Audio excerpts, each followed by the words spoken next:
Fala, galera do Ataque e Defesa. E para começar esse podcast, para trazer grandes histórias e relembrar grandes momentos do vôlei brasileiro, né? Nós temos que trazer alguém que comece contando pra gente essa história como ela realmente foi. E ninguém melhor do que trazer aqui do que um cara que tem 2 medalhas olímpicas, mas muito mais do que isso. Ele representou e inspirou aí gerações. Eu quero convidar aqui para participar com a gente, quero uma salva de palmas para Amaury Ribeiro. Seja muito bem-vindo. Obrigado.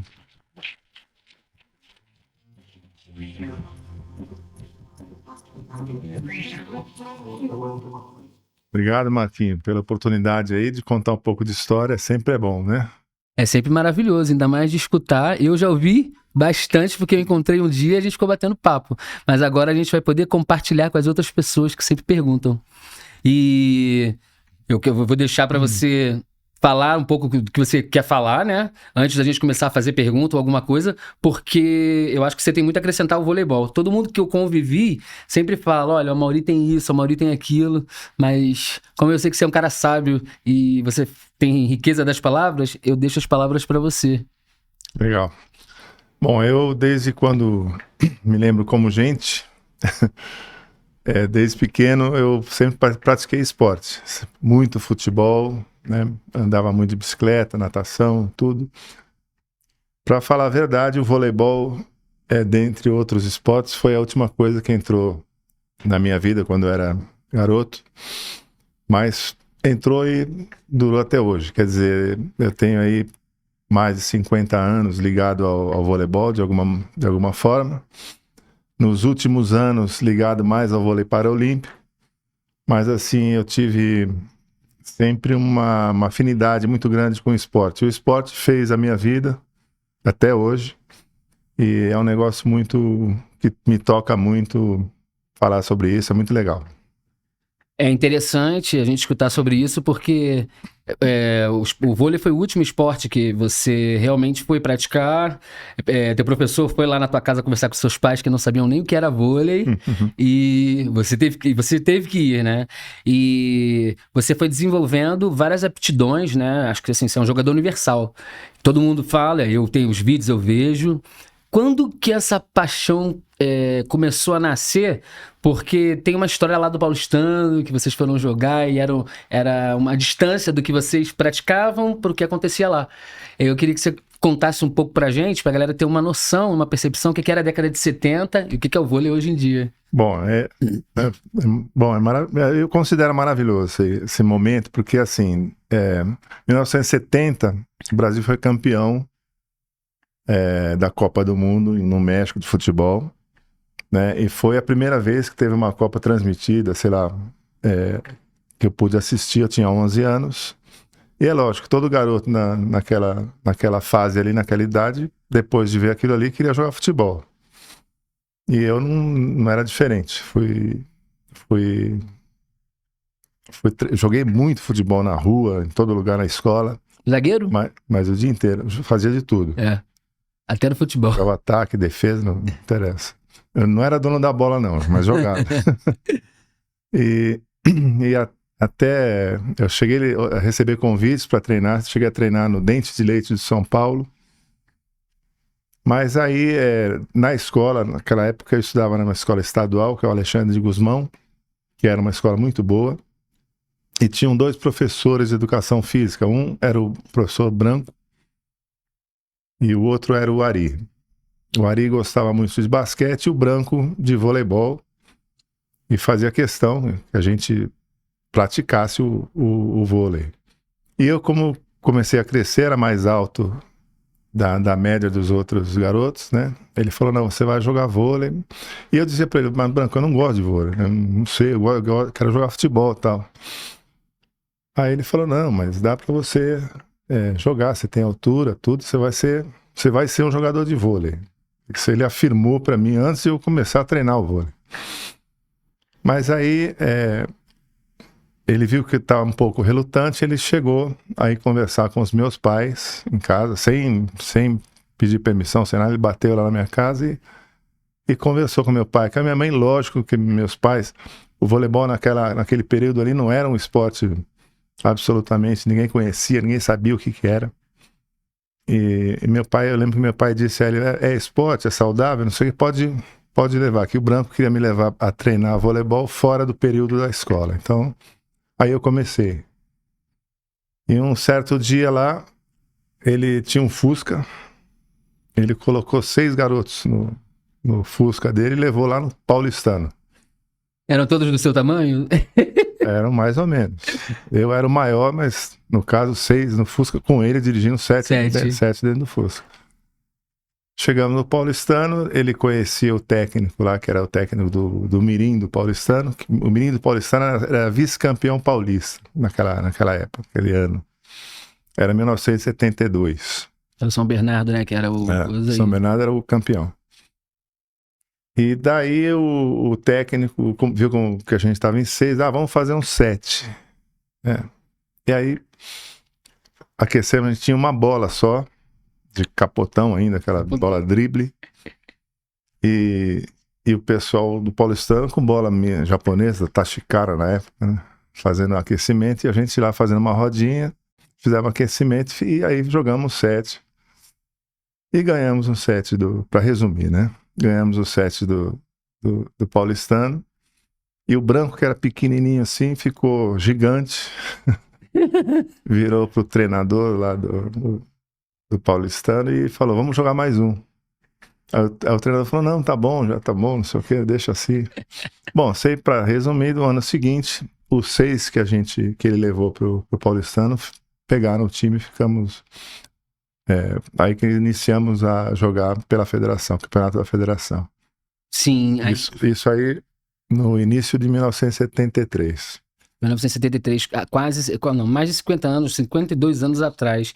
E a partir dali que você começou a jogar, começou a treinar, o ritmo acho que mudou um pouco, por mais que ainda não fosse totalmente, não era profissional igual virou depois. Quando que chegou essa fase de você começar a pegar a seleção brasileira, que então, acredito que foi muito rápido também? Teve muita influência ali de onde eu estava, no clube que eu estava, que era um clube tradicional de voleibol, tanto masculino quanto feminino. Então a gente convivia ali com craques da seleção brasileira, né? Um deles era o Moreno, Tio Moreno, Adeval, Paulo Russo, Zing, tinham vários. Desce jogou lá? Não, naquela época não. E daí, o técnico era o Valderby, que foi o técnico da seleção em 72, em Munique. Então, ali estava completo. Então, ali eu comecei a pegar o gosto, porque eu além de treinar na minha categoria, que era o infanto juvenil, eu treinava um pouco no juvenil e pegava a bola no adulto. Então, eu passava o dia todo no clube e comecei ali a pegar gosto. Me espelhar em certos jogadores, né, assim, a nível técnico, né, querer copiar a maneira de jogar, essas coisas. E teve inspiração? Isso me ajudou muito, porque ver assim, atletas de alto rendimento, você que está começando uma história, atletas de alto nível fazendo aquilo que eles faziam e tal, você quer também, você se espelha ali, né, você tem uma grande motivação para também estar aí jogando. E foi ali que me deu o start. E aí eu resolvi ser um jogador de vôlei. Eu acho incrível, porque desse material todo que eu fui colhendo para reunir a história do vôlei, eu tive contato com a geração juvenil de 77, né? Assim, os treinamentos, as fotografias. Aí tá você, tá Renan, tá Montanaro, tem um monte de gente. E você destoa da altura ali da galera. A galera era baixa e você era alto, né? Mas eu vi que você estava em todas. E esse Mundial Juvenil de 77, que foi no Brasil, acho que foi o primeiro Mundial aqui disputado. Acho foi o primeiro Mundial Juvenil. Não foi? E vocês conquistaram o 3º lugar. Eu lembro que foi, acho que a última seleção que jogava 3-3, se eu não me engano. Você fazia de tudo muito bem. Você teve que levantar também nessa seleção. E como é que foi pra você? Porque na ponta já vi jogar, na saída já vi, no meio também. Na verdade, a única coisa que eu não fiz foi levantamento. Foi. Aliás, a pior coisa era o toque, né? Tanto que se a bola sobrasse até alta, assim, para tocar uma bola, eu preferia dar de manchete. Ah, é? Mas tudo bem. Mas ali aquela seleção, realmente, a gente jogou 3-3, porque era um... A gente tinha como técnico o Jorginho, que vinha daquele período dos anos 60, acho que ele foi do Botafogo, se não me engano. Foi. E daí ele implantou aquele sistema, quer dizer, nós tínhamos bons jogadores para levantamento, tínhamos o Levenhagem, o Renan. Paulinho do Amazonas, o Bernardinho. O Bernardinho, se eu não me engano, ele foi cortado, Não, se lesionou e ficou o Renan. Isso mesmo, foi cortado, era o Renan, desculpa. Faz tanto tempo. Faz tanto tempo. E daí, um sistema que funcionava, porque além de bons jogadores no levantamento, também a gente tinha bons atacantes nessa posição, quer dizer, funcionou. E para o Rio de Janeiro, e aí você muda totalmente, acho que o ar, porque o Rio de Janeiro, eu acho que tem uma outra vivência, até com as próprias pessoas, né? E você acabou tendo esse contato aí com o Bernardo, aprofundando essa amizade, convivendo mais com ele, indo lá para casa dele. Como foi essa troca? Eu digo que é uma troca de mundo, né? Você sai do lugar, se caminhando, se vê que tá dando certo. Como é que foi para você Na verdade, esse contato com ele? A partir da seleção juvenil, a seleção juvenil a gente praticamente morava. A gente morava no Rio de Janeiro, estudava lá, fazia tudo. Nós tivemos uma concentração ali de 7, 8 meses. Não, 7 meses. O campeonato foi em setembro. Sim. Nós ficamos de janeiro a setembro convivendo lá no Rio de Janeiro. Legal que estudaram, né? Porque assim, normalmente a galera fala assim que não estudou. Legal saber disso. Aqueles que queriam estudar, eu era um deles. A gente pediu a gente tinha um período para poder estudar. Lógico que não dava para fazer tudo, porque às vezes a gente tinham excursões que a gente tinha que fazer fora, ficava mais fora do que em casa. Então, mas foi assim, um período onde iniciou uma convivência muito grande entre os jogadores, com relação também à comissão técnica, tudo. E aí a gente foi aprendendo muita coisa, né? E, por exemplo, às vezes finais de semana a gente tinha um período de folga, sábado à tarde, domingo, e às vezes eu não tinha tempo de voltar a São Paulo e ficava no Rio de Janeiro. E muitas vezes eu fiquei na casa do Bernardinho, tive muito contato com a família dele, maravilhosa, o seu Condorcet, próprio Bernardo. E a gente começou uma situação de companheirismo e amizade muito grande, onde persiste até hoje, como a gente iniciou ali. E se eu te falar que ele te mandou uma mensagem para falar sobre isso aí? Vamos ver? Grande Mauri, que bom saber que você está aí sendo entrevistado pelo Quinho. O Mauri foi meu primeiro companheiro de quarta em seleções. Quando fui convocado para a Seleção Brasileira Juvenil em 77, fiquei no quarto com ele lá no Cefam, na Vinda Brasil. Era daquelas figuras que eu aprendi primeiro a admirar. Humildade, um craque na quadra, tinha um conhecimento de tudo, dominava todos os fundamentos, mas antes de tudo uma pessoa humana generosa, né, humilde, bacana, e que depois tivemos já muitos anos juntos.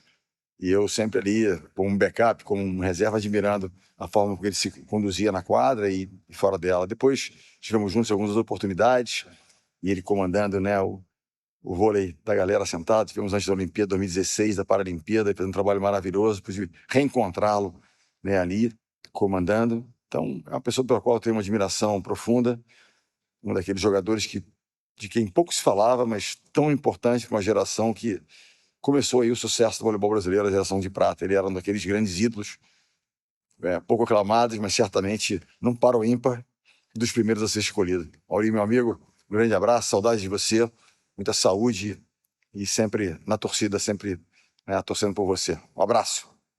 Fala, Mauri. Bom, prazer poder estar passando aqui, mandando um grande abraço para você. Você foi sempre uma grande referência, participou de 2 gerações muito importantes que abriram portas para todos nós que praticamos vôlei hoje, que vivemos disso. Então, agradecer pelo trabalho, parabenizar por toda a carreira, hoje ainda vivendo aí com o esporte paralímpico. Então, tudo de melhor, parabéns. Você com certeza será sempre uma grande referência para todos nós. Um abraço. Maravilha. Ele falou isso pra mim, ele falou, ó, se a gente fosse tirar o par ou ímpar, provavelmente o primeiro a ser escolhido ia ser ele, porque ele sempre organizava a equipe.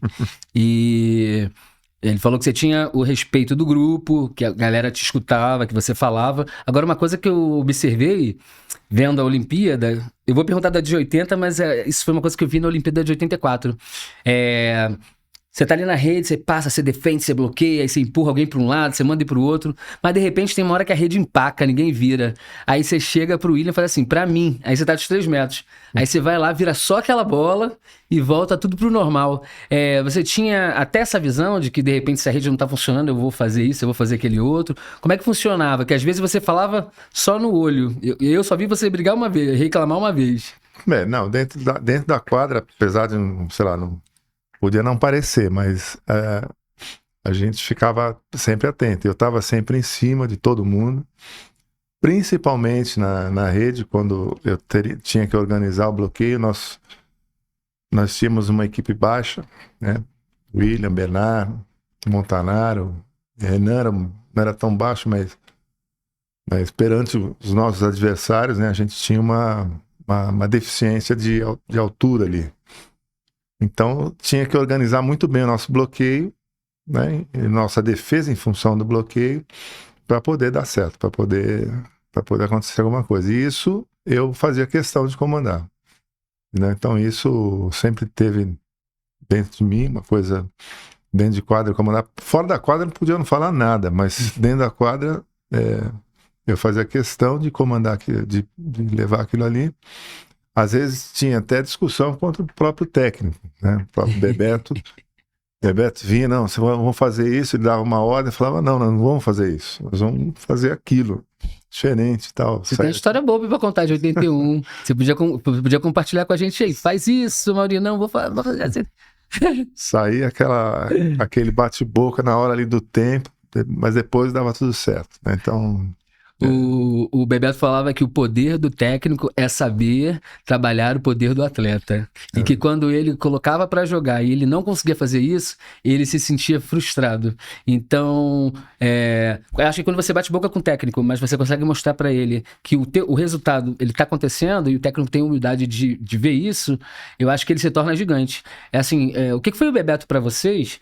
Porque você tá lá na Atlântica em 81, time profissional, você jogou lá só um ano, mas assim, você jogou com um timaço e lá, os jogos que eu tenho, você tá jogando na ponta, na saída. O único lugar que eu não tô te vendo jogar é no meio. E passando e defendendo, era o Januário, o cara que narrava, ele falava assim, o Amaury joga de tudo que é lugar, passa, defende, ataca. O que foi pra você aquele boom de ver uma equipe com uma estrutura... Aí já era mais profissional e crescia da forma que cresceu, ver ginásio lotado, ver o pessoal querendo estar ali, comprando camisa. Isso te chamou a atenção? O que... Ali foi vamos dizer, um marco, uma mudança que teve no nosso voleibol, né? E essa mudança ela veio através do Bebeto.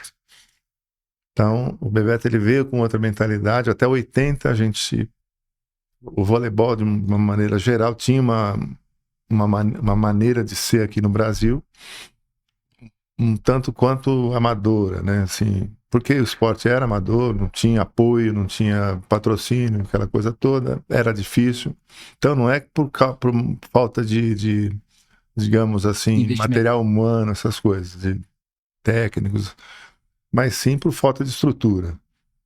Já em 81, com a entrada do Bebeto, a gente melhorou um pouco esse aspecto do apoio, né, da estrutura, apesar de sempre contar com o apoio dos militares, né? Porque Isso que eu ia perguntar, não deu nem tempo. A gente tinha na comissão uma figura importantíssima, que nesse contexto todo, que era o Major Paulo, né, e através dele a gente conseguiu treinar na estrutura da Escola de Educação Física do Exército, na URCA, que tinha uma estrutura fantástica. Que usam até hoje. Até hoje eu acho que é usada, não acompanhei mais, mas ali a gente começou a ter vamos dizer, uma pegada profissional, mais profissional, digamos, e com a entrada da Atlântica Boa Vista, e logo no ano seguinte com a Pirelli também, a coisa começou a mudar, né, aqui no Brasil. E 81 foi um ano importantíssimo, que teve as duas coisas, essa entrada do Bebeto de Freitas, mudando a mentalidade nossa de jogar não, de treinar principalmente, e também uma certa profissionalização do esporte, que foi importantíssimo para que os atletas, claro, tivessem mais suporte para poder se dedicar completamente ao voleibol. Então, ali começou a nascer uma outra mentalidade. Eu pesquisei, aí tem uma reportagem de 78 que aparece Badá chateado, porque tá aparecendo o Nusma, né? Que ele estava fazendo todo mundo voltar da Itália, queria ter que jogar pelo Brasil. Aí, como tinha ditadura, não podia criar-se clube. Tinha que ser assim, vamos supor, já tinha os clubes, Botafogo, Flamengo, não sei o quê, você tinha que jogar por aquilo. A estratégia que os clubes conseguiram foi criar um clube-empresa. Vamos supor, eles contratavam vocês eram atleta-empresa, e vamos supor, fingia que ia vender plano de saúde, seguro, aí você era um atleta-empresa, como teve também na Transbrasil, como teve em tudo que era lugar. Isso alavancou, eu acho que até um pouco para poder fazer essas estruturas, mas aí eram 2, 3 equipes, aí tinha as outras equipes que não eram tão profissionais.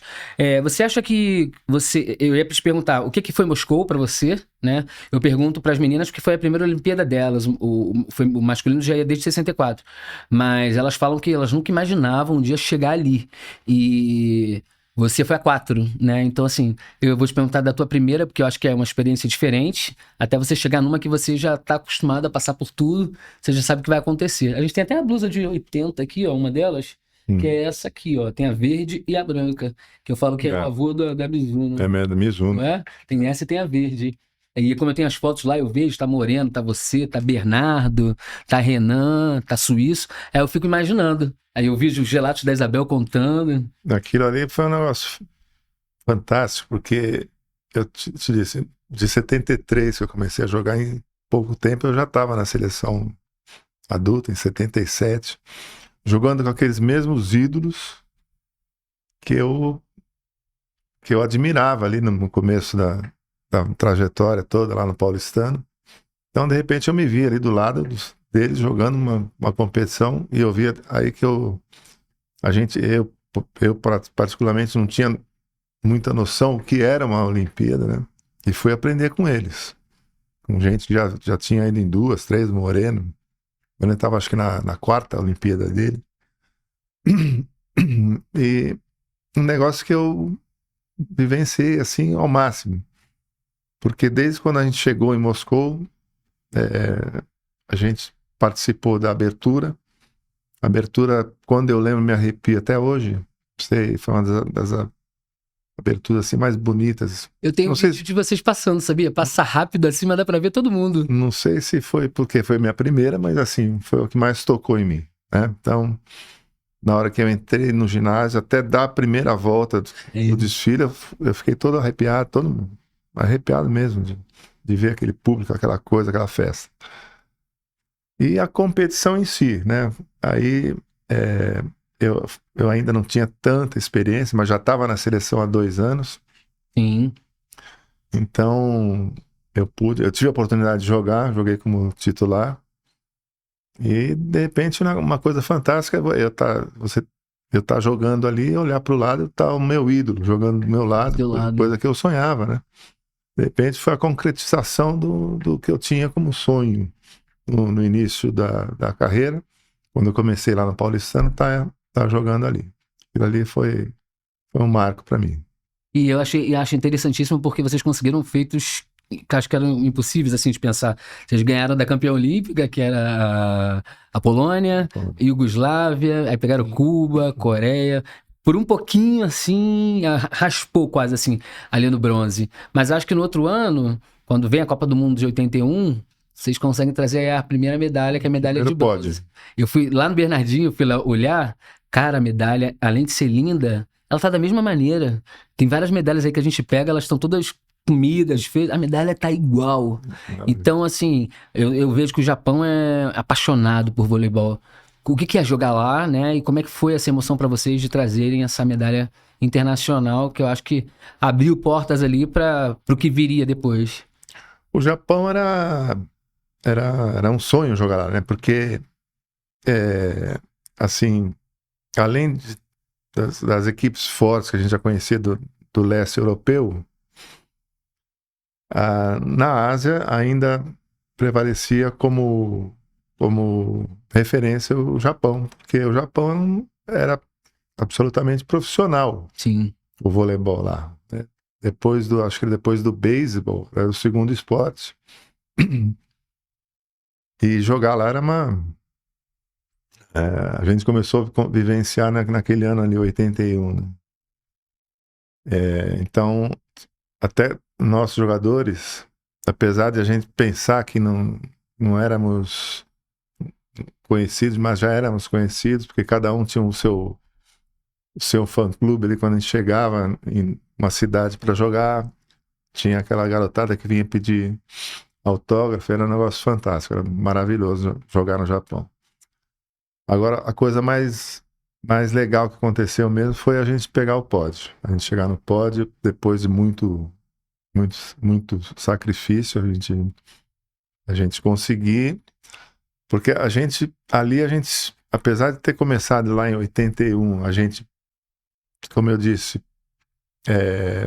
melhorar nosso nível de treinamento, estrutura, melhorar tudo, o apoio, patrocínio, essa coisa, a gente via que a gente estava longe ainda de chegar nos primeiros. E ali a gente viu que não, que a gente, com pouco trabalho que a gente já tinha feito ali, naquele ano, a gente chegou ali entre os primeiros num campeonato que era um campeonato a nível, era praticamente um mini mundial. Faltava mesmo, era assim, mais um intercâmbio de ter a oportunidade de jogar mais com essas seleções para aprender a jogar com elas, né? Aí a gente viu que a receita era aquela. Era muito treino, muita dedicação. E, como você mesmo falou, jogar contra as equipes boas, as equipes grandes, foi o que aconteceu nos anos seguintes, né? Sim. Tem um cara da televisão, que eu sempre converso com ele, que é o Olivério, né? E ele falou assim, tem várias histórias ali, porque eu tava sempre ali na beira da quadra, auxiliando o Luciano do Vale e tal, não sei o quê. Ele também te mandou uma mensagem. Oi, Quinho, grande abraço a você, ao Amaury, que foi um dos maiores jogadores do voleibol mundial e com certeza o cara mais tranquilo que eu vi jogar. Era calmo em pessoa, jogava muito, foi campeão olímpico em 92. No dia em que eu estava no ginásio, tive a oportunidade de entrevistar a enorme maioria dos jogadores. Era Dia dos Pais, um domingo, e o Brasil ganhou. Amaury, é grande satisfação falar com você, te mandar um abraço especial. E eu queria saber o que você está fazendo hoje, porque você faz falta no voleibol. Posso responder a ele? Pode, lógico. Fica à vontade. Então, eu, de certa forma, eu continuei no voleibol, só que nesses últimos anos, eu passei a passei a ajudar a desenvolver o voleibol paralímpico. Então, o voleibol sentado é dedicado a pessoas com deficiência. Quando em 2004, quer dizer, já faz 20 anos que eu tô fazendo isso. Comecei aqui no Brasil, desenvolvi todo o voleibol sentado aqui de 2004 a 2017. E em 2017 eu estava ainda como presidente da Confederação Brasileira de Vôlei para Deficientes. E encerrou meu mandato, eu fui convidado para desenvolver o mesmo esporte lá na Itália. Uhum. Então, nos últimos 8 anos eu passei na Itália fazendo voleibol sentado, mas nunca me afastei do vôlei, sempre estou acompanhando. E é a mesma coisa, vamos dizer assim. Eu fui em 4 Olimpíadas e 6 Paralimpíadas. Então, eu só quero ir a uma, deixa eu só ir a uma. Posso. Então também é um esporte de alto rendimento, onde a gente aprende muita coisa também. E acho que cada lugar tem uma história diferente, né? Porque aí vem 82, aí vem o Mundialito, que é esse boom. Eu tenho uma entrevista da de Camparini pertinho da quadra, assim, falando: será que rola? Será que vai dar certo? E assim, aí o cara fala: eu tô assistindo mais vôlei do que futebol. Aí vocês começam a jogar partida, aparece a partida da Bulgária, aparece a outra quando vocês ganham da União Soviética. O que foi jogar o Mundialito, né? O Mundial, que foi um pouco depois. Dá uma sensação, assim, assusta, porque entrar num ginásio, eu ouço os relatos que assim, e o pai, e a mãe, a namorada ia, e de repente você chega lá, tá todo mundo, né? O William falou que a mulher dele ligou e falou: cara, aqui no Mundial, aqui no Rio, no Brasil só falam de vocês. Ela tá doida. Aí quando chegou no aeroporto, assim, lotado, sabe? Aí quer dizer, viraram celebridades do dia pra noite. Boa noite. Como é que foi, como é que foram esses jogos pra vocês? Bom, 82 foi um marco, né? Porque foi o ano que o vôlei realmente apareceu na mídia. A gente já tinha ali conquistado os nossos bons resultados. E o que aconteceu naquele ano, né? Não sei se você lembra que teve a Copa do Mundo de Futebol na Espanha, né? Onde Timaço. a gente tinha um timaço técnico, Tele Santana. Maravilhoso aquele time. E aconteceu daquela... Não foi quarta de final? Perdeu para a Itália? Não foi esse que não perdeu, mas aí não classificou porque a Itália jogou depois, fez o resultado. A Argentina jogou depois, fez o resultado. Eu lembro que precisava empatar com a Itália para passar de fase. Perdeu. 3-2, 3 gols de Paulo Rossi. Isso mesmo.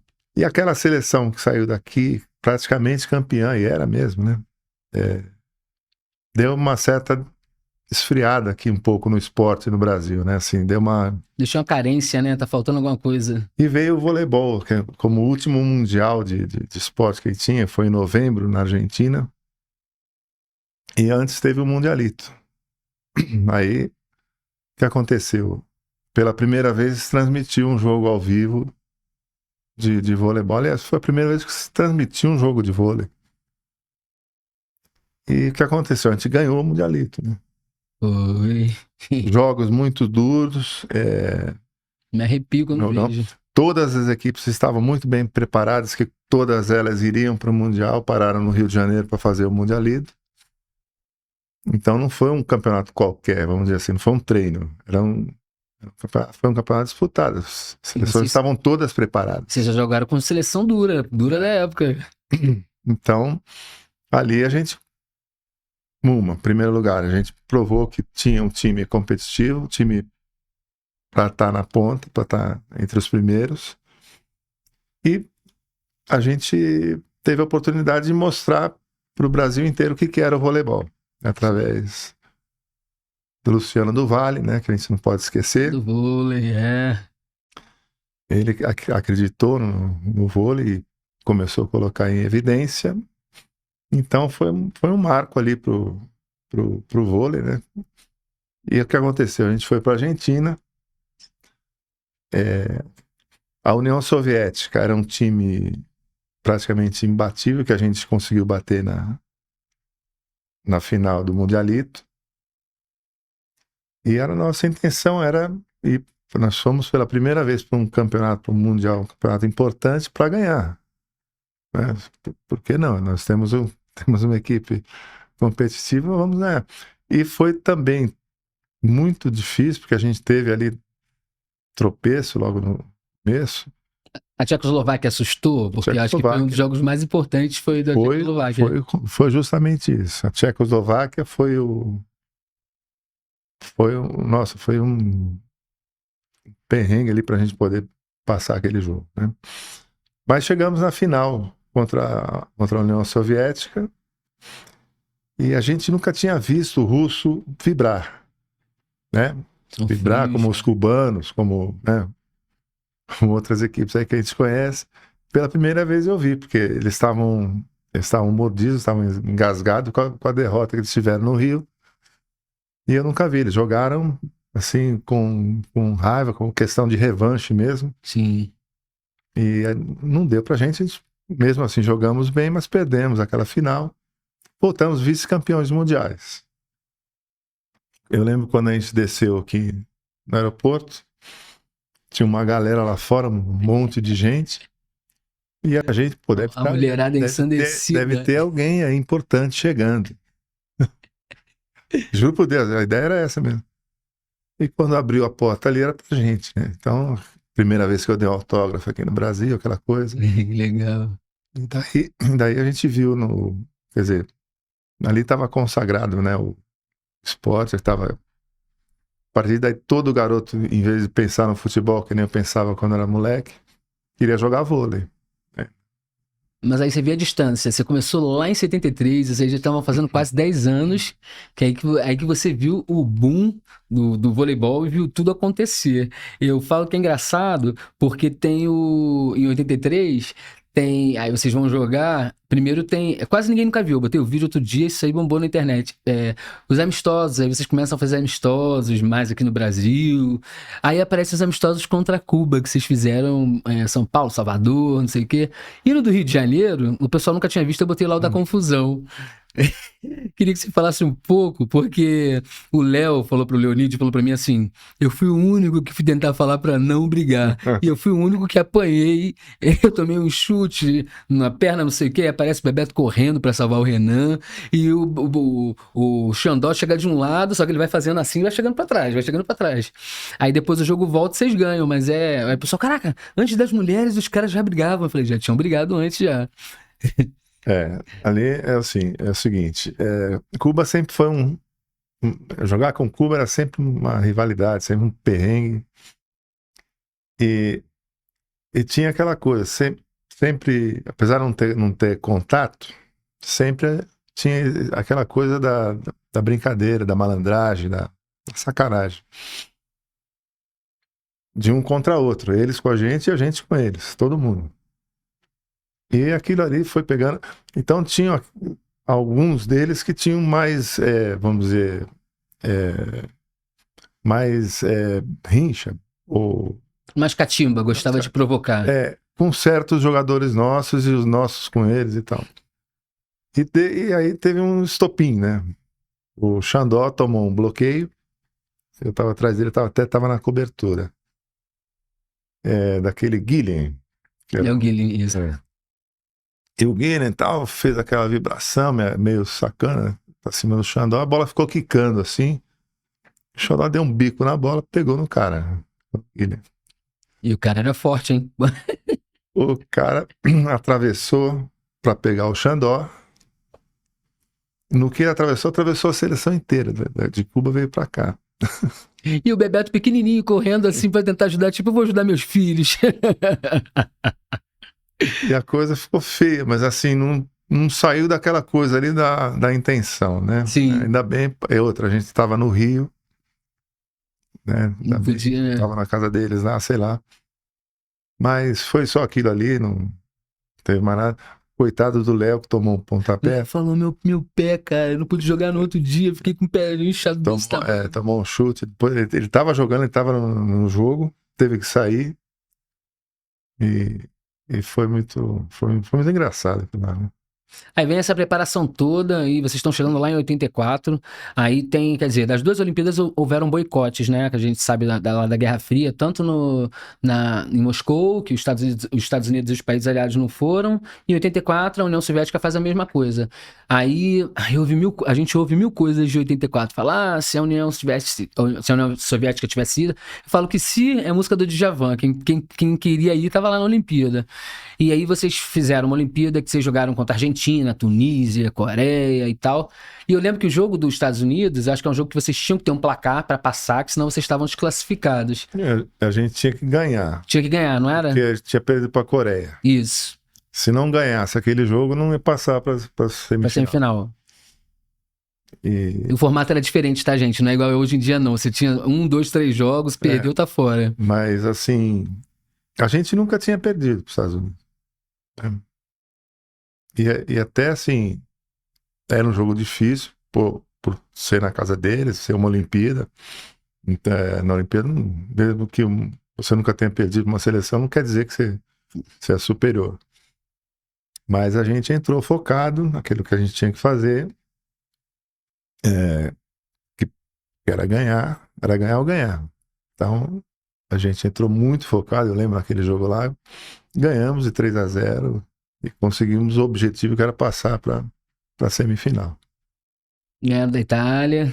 Aí na semifinal pegamos a Itália, que já era um adversário mais conhecido nosso do que o próprio Estados Unidos. Conseguimos passar e fomos para a final, de novo contra os Estados Unidos. Lógico que eles nos estudaram, a gente estudou o time deles e tudo mais. Só que eu acho que a gente não estava completamente preparado para uma final. Né? Assim, completamente eu digo, a gente podia estar bem fisicamente, bem tecnicamente, mas faltou uma coisinha a mais ali, que foi o nosso grupo. Né? Nós perdemos um pouco ali, ó, né, o sentido de grupo naquele momento ali. E isso faz parte. Se você quer chegar, quer conquistar alguma coisa, você tem que ter tudo funcionando bem. Né? Você tem que estar bem tecnicamente, fisicamente, moralmente e união. Então a gente perdeu um pouco ali o senso dessa coisa. Então por isso que eu costumo dizer que a gente não estava completamente preparado para uma final olímpica, certo? Ao contrário, os Estados Unidos, jogando em casa, eles precisavam afirmar o esporte dentro do país deles, porque era pouco conhecido também.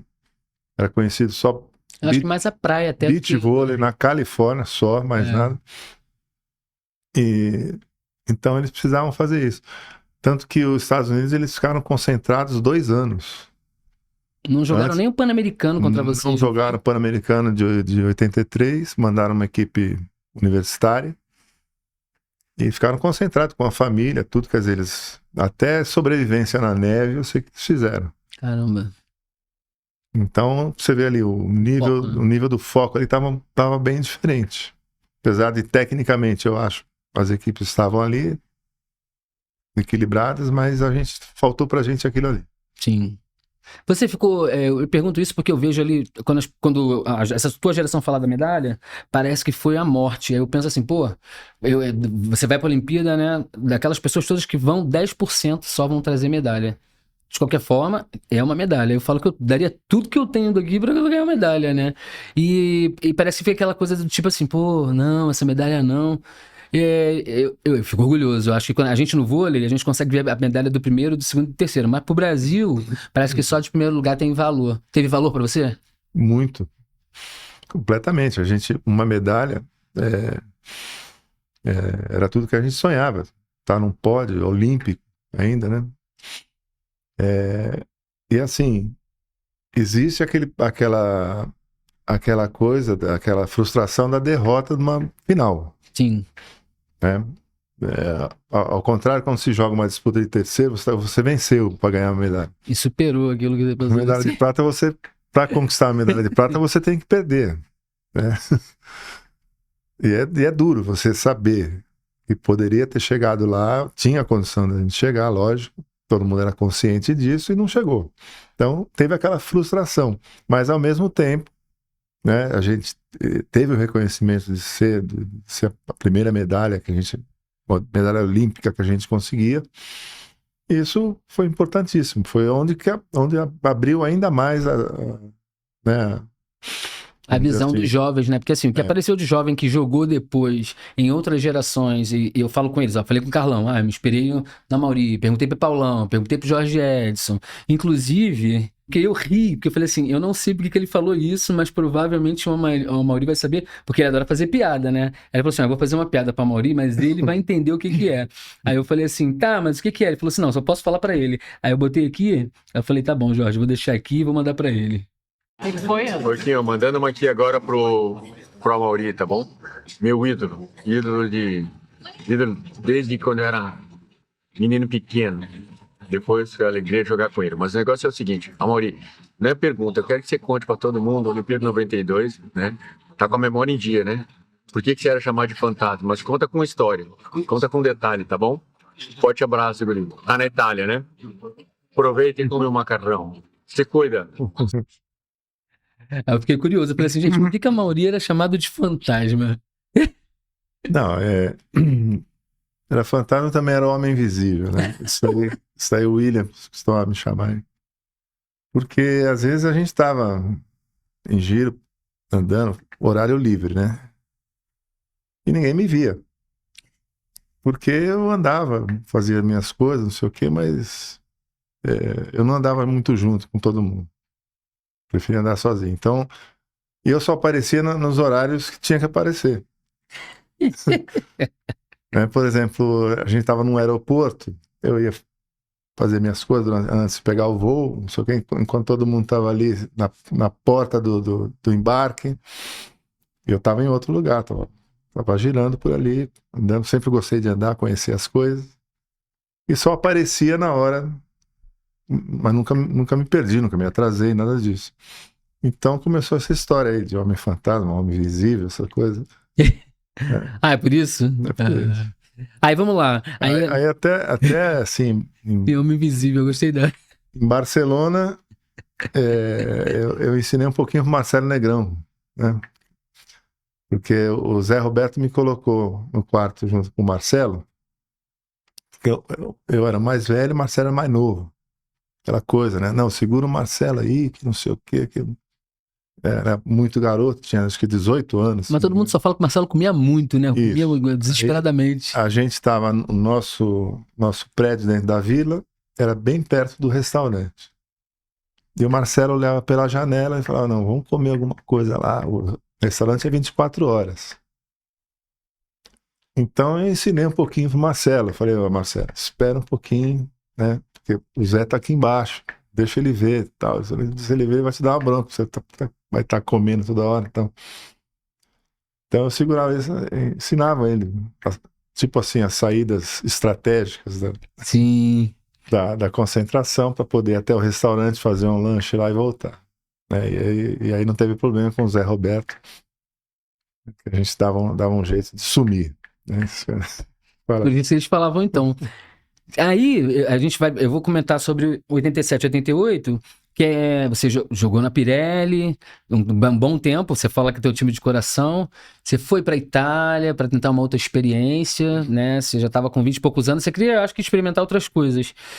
A experiência da Itália e a volta para jogar a Olimpíada, né, com uma geração que já estava mesclada, já não estava toda aquela geração que jogou com você, aí ali você tinha Paulão, já estava antes, mas também estava com vocês ali, Domingos Maracanã, Vinho Pampa, Carlão, e você já continuava sendo uma referência. Como foi para você jogar 88 nessa mescla, né? E o que você achou, o que você tirou de proveito da Olimpíada? Porque você jogou em 84 lá com o Bebeto, depois vem Brunoro no meio do caminho, depois Brunoro sai, vem o Som, fica um tempinho, depois o Bebeto volta, e acho que tem essa transformação toda, de jogar na Pirelli, sair pra Itália, voltar, mexer um pouco com a tua cabeça, tudo isso, serviu de experiência. Assim, quando eu recebi a proposta para ir jogar na Itália, não era nem questão financeira, porque aqui eu também jogava pela Pirelli, a gente tinha aqui um apoio bom profissional. Não era tanta diferença, não era questão de valores. Mas assim, eu pensei um pouco, até conversei muito com o Brunoro. Eu falei, Brunoro, eu estou pensando em ir para a Itália. Eu teria que sair no meio da temporada para poder ir para lá. Eu estava pensando em ir lá, fazer a minha vida. Eu sou descendente italiano. E ficar por lá. Não pensava mais em seleção. Estava pensando em ir lá, fazer minha vida lá, ficar por lá. Só que aí, no mesmo ano, teve uma coisa assim. O Banespa começou com uma outra equipe. Também queria fazer uma equipe competitiva. E eu recebi proposta para voltar para jogar pelo Banespa. E até conversei com o pessoal da Pirelli. Isso no fim da temporada lá, né? Eu joguei num time médio para baixo lá na Itália. Não foi tão interessante assim a experiência que eu tive lá a nível técnico, a nível profissional. Então, acabou que eu decidi voltar. Eu não esperava mais quando eu fui, eu não esperava mais estar na seleção. Aí, De repente achava até que ia jogar para a italiana, né? Ih, sabia de nada ainda. aí com essa volta, fui reconvocado para a seleção, porque eu estava fora. Depois que o Som entrou, ele fez uma nova convocação que a gente estava fora, né? Os mais velhos lá estavam fora. E aí eu acabei aceitando a seleção. A gente teve muito problema naquele ano com relação à comissão técnica, principalmente ao Som, onde a gente não se habituou. Isso eu falo de uma maneira geral, porque todos os jogadores estavam de acordo com isso. Não se habituou à maneira do Som de conduzir a equipe, né? A gente estava acostumado com um certo nível de treinamento, de coisa e tal, e não estava acontecendo. Então a gente teve muito problema. Mesmo assim, passando por tudo isso, a seleção foi desconvocada, reconvocada, aí teve a mudança, o Som saiu e volta o Bebeto. Faltava aí pouco tempo para a Olimpíada, a gente não teve uma preparação legal, como teve nas outras. Mesmo assim, a gente acabou indo, nós tivemos problemas com o Xandó. Ainda dividiu, né? Porque, assim, tinha no jornal que eu tenho, tá assim, os intocáveis e a geração de novos, né? E aí aparece lá, assim, o Xandó machuca no último treino, antes de... O Xandó chegou aí lá, chegou a viajar, mas lá não piorou, não aguentou e acabou voltando, foi substituído. Infelizmente. E daí a gente... Mesmo assim, fizemos bons jogos, tudo. Ganhamos a Itália. Na estreia de 3-0, a Itália já estava ali. Já era aquele time que em 90 ia ganhar o Mundial. Gardini. O time dos fenômenos, que eles chamam. É um timaço. Fizemos uma boa estreia com a Itália, 3-0. Uma boa Olimpíada. E o que aconteceu? Tinha a história de União Soviética, que não era mais União Soviética, era a Rússia. Já. Não era União Soviética. Ainda era União Soviética. Estados Unidos que estavam muito bem ali, tecnicamente, a gente não conseguiu chegar na final, mas a gente chegou na semifinal e fomos disputar a medalha de bronze com a Argentina, que a gente nunca tinha perdido também. Emocional? Mas também era um timaço, né? Não, eu acho que ali faltou gás. Entendeu? Porque eu lembro que foi um jogo duro, jogo perrengue. A Argentina estava um pouco mais compenetrada que a gente, mais preparada. Era o jogo da vida deles, né? Eu confesso, eu particularmente senti muito falta de parte física, né? Já tinha ali 29 anos e faltou um pouquinho de gás, eu acho, assim. Mas assim, a gente não deixou de cumprir a meta, a função. Deixamos de ganhar uma medalha que seria importantíssimo ganhar uma medalha de bronze, lógico. Qualquer medalha é importante, né? Qualquer um. Mas a gente teve um ano muito conturbado, aquele ali, né? Então... Sim.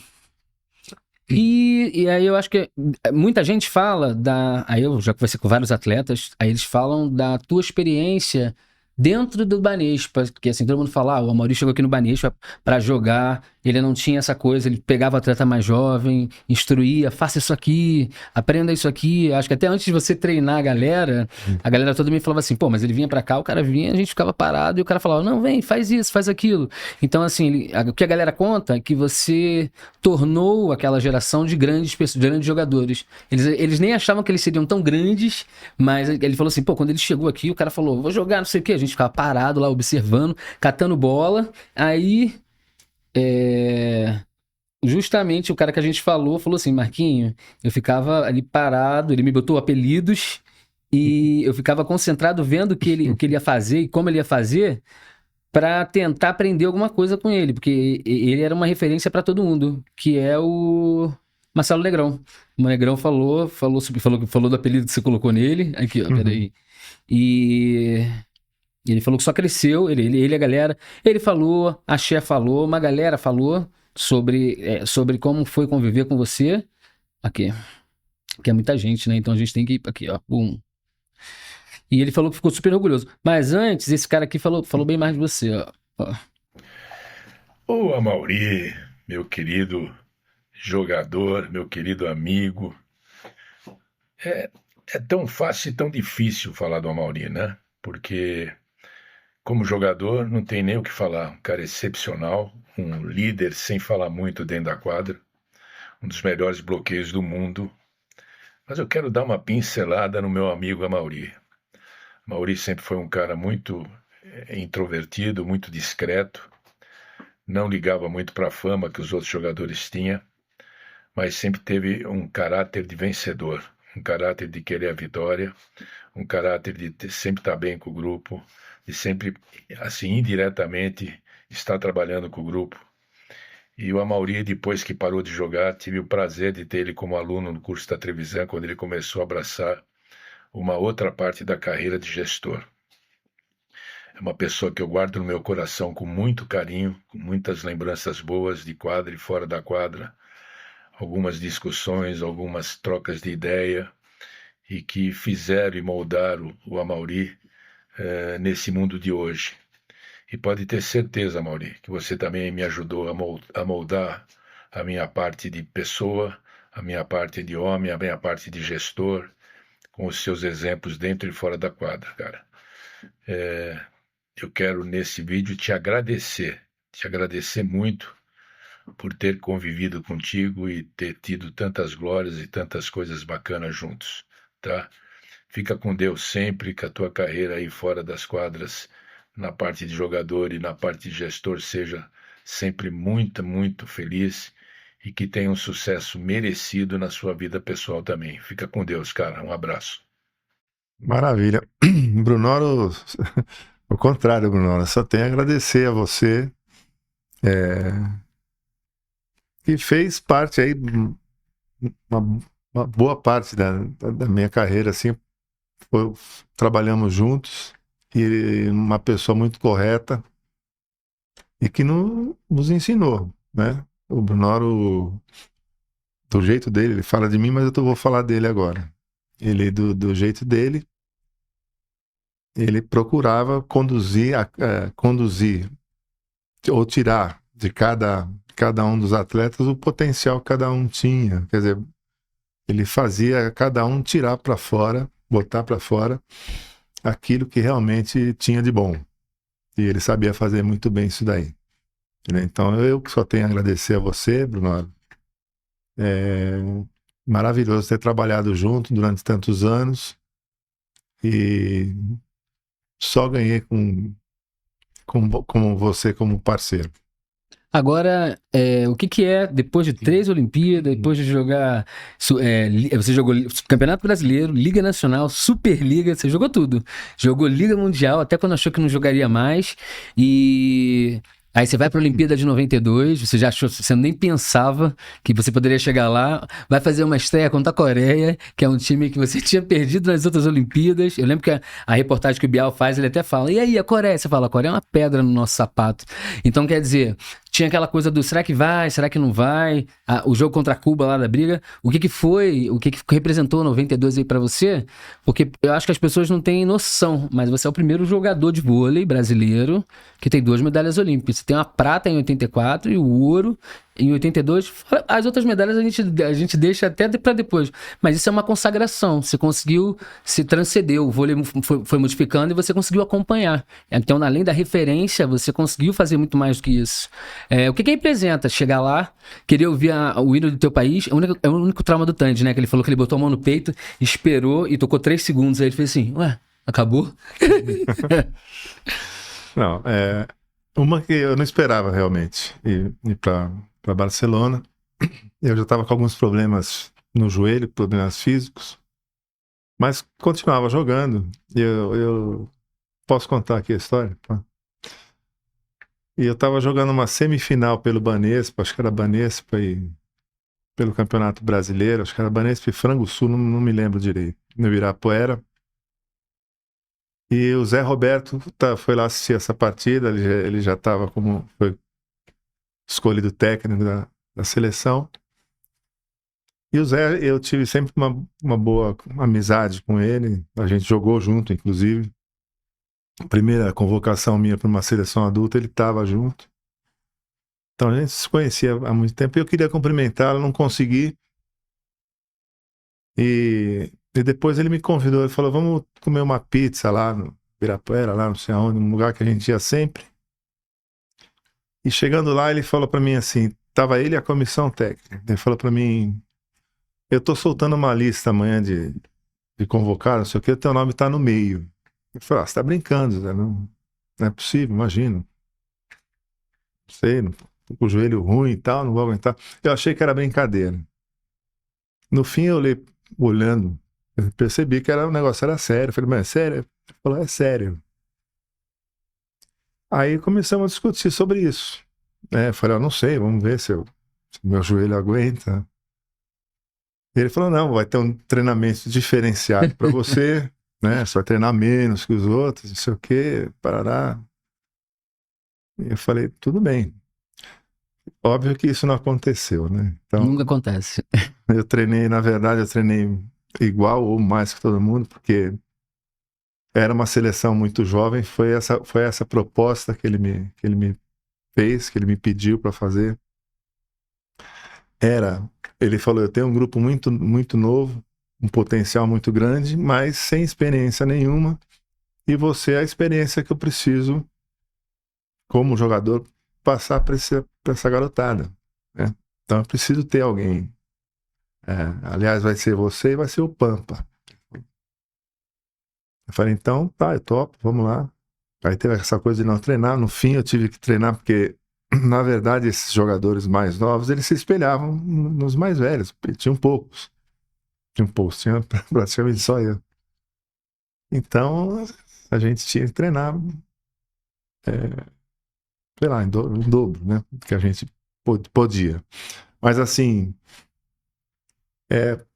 foi um negócio atípico, vamos dizer, das últimas competições nossas, porque a gente saiu daqui para ir para a Olimpíada meio desacreditado. Meio não, completamente desacreditado. Tanto que não tinha nem imprensa que acompanhava a gente nos treinos, eles iam para outros esportes.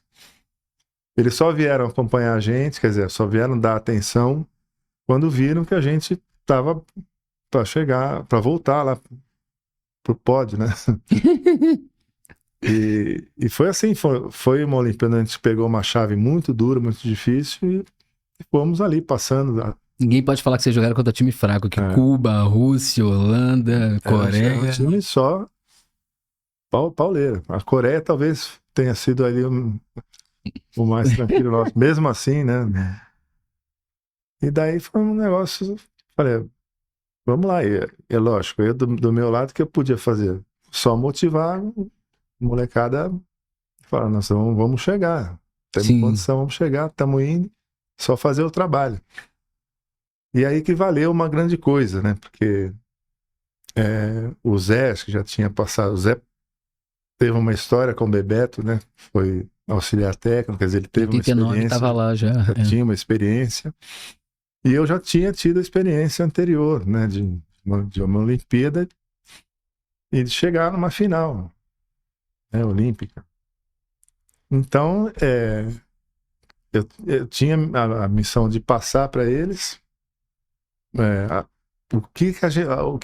tudo que a gente precisava para chegar. Como eu disse antes, em 84 nos faltou alguma coisa. E ali, no caso, não podia faltar, e não faltou.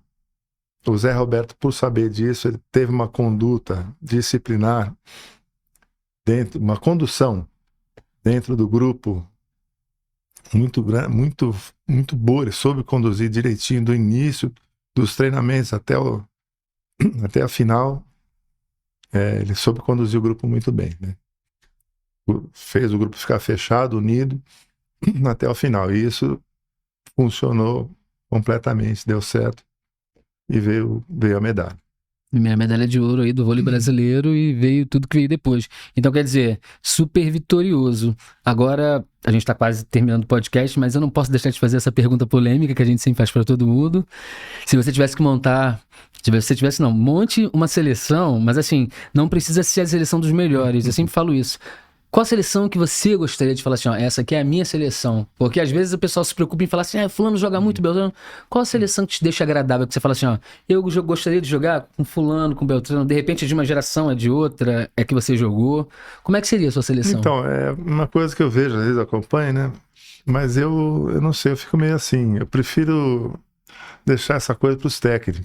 Pô, mas vamos supor, vamos fazer o jogo, os amigos da Amaury contra os atuais da Superliga. Quem você escolheria para jogar do teu lado? A mim me bastaria a geração de prata. Todos aqueles que estavam William, ali. Montanara, todo mundo ali junto contigo? Aquela ali foi a seleção fantástica. Se a gente pudesse voltar no tempo, fazer uma cápsula, a gente botava juntos, a gente ia dar um jogo bom, hein? Não ia? Aquilo ali, a gente tinha um entendimento fantástico, cada um na sua função, executando, fazendo muito bem, cada um a sua. E tinha era, de certa forma, um certo amadorismo, né? Sim. A gente veio ali, foi ali que a gente conseguiu construir a coisa. Então, eu não gosto de dizer esse foi o melhor de todos os tempos, ou aquele não foi. Eu acho que cada um no seu tempo teve a sua glória, a sua importância. Todo mundo foi importante. Sim. Olha, infelizmente a gente está chegando no final. A única coisa que eu deixo para perguntar é o quanto que o vôlei formou a Amaury. O que o vôlei foi para você num conceito geral? Porque eu vejo que do começo até hoje ele tá aí intrínseco, né? E tanto que eu tenho 41 e desde criança, eu já te falei isso, eu acompanhava, jogava K8 por tua causa, então eu acho que várias pessoas também, né, até hoje falam sobre isso. Então, para terminar, era isso que eu ia te pedir, e agradecer por você ter vindo, que para mim foi um privilégio muito grande. Maravilha. O vôlei foi a minha vida, né, que ele me ensinou tudo. Eu tive meu período na escola, não pude fazer ou frequentar uma escola do jeito que se deve frequentar, tudo. Eu sou formado em educação física, com muito sacrifício, depois de muitos anos. Mas, assim, tudo que eu aprendi na minha vida foi o relacionamento que eu tive dentro do esporte, principalmente dentro do voleibol. Então, o voleibol me trouxe experiência com respeito a tudo na vida. A gente conhece ali gente com todo tipo de problema, vive todo tipo de coisa que você pode viver, alegria, tristeza, e aquilo ali só faz com que você evolua. Então, eu só tenho a agradecer ao vôlei por tudo que eu conquistei na vida, e só me ajudou na vida, durante a vida. E a gente agradece aí a sua participação. Quando o pessoal vê o podcast, o pessoal vai ficar muito feliz, muito grato e emocionado. Eu vou deixar aqui só para o pessoal ver. Ó, galera, eu ganhei 3 camisas, eu faço questão de mostrar, ó. Ganhei a camisa do Banês, Pascura, tá vendo, ó? E ele falou que só guarda as camisas de finais de campeonato, hein? Não quero deixar ninguém com inveja aí, não. Ó, a branca, número 8, olha aqui, galera, a branca, ó. Isso aqui é um sonho, ó. E também, essa outra aqui, ó, que ele falou assim, não, já que eu vou dar a branca, eu vou dar azul também, ó, aí, ó. Não é pra ninguém ficar com inveja nem me desejar mal, não é pro carro bater, ó. Mas é só pra vocês terem, ó, tirar uma casquinha aí. Demorou, mas chegou. Então é isso. Galera, muito obrigado por participarem com a gente do podcast. Ele vai estar gravado no Ataque e Defesa. Deixem comentários, falem o que vocês acharam, o que vocês querem ver. E não esqueçam os 3 Cs. Curte, compartilha e comenta. Muito obrigado, até a próxima. Muito obrigado, Amaury. Obrigado a você pela oportunidade aí de contar um pouco de história. Obrigado.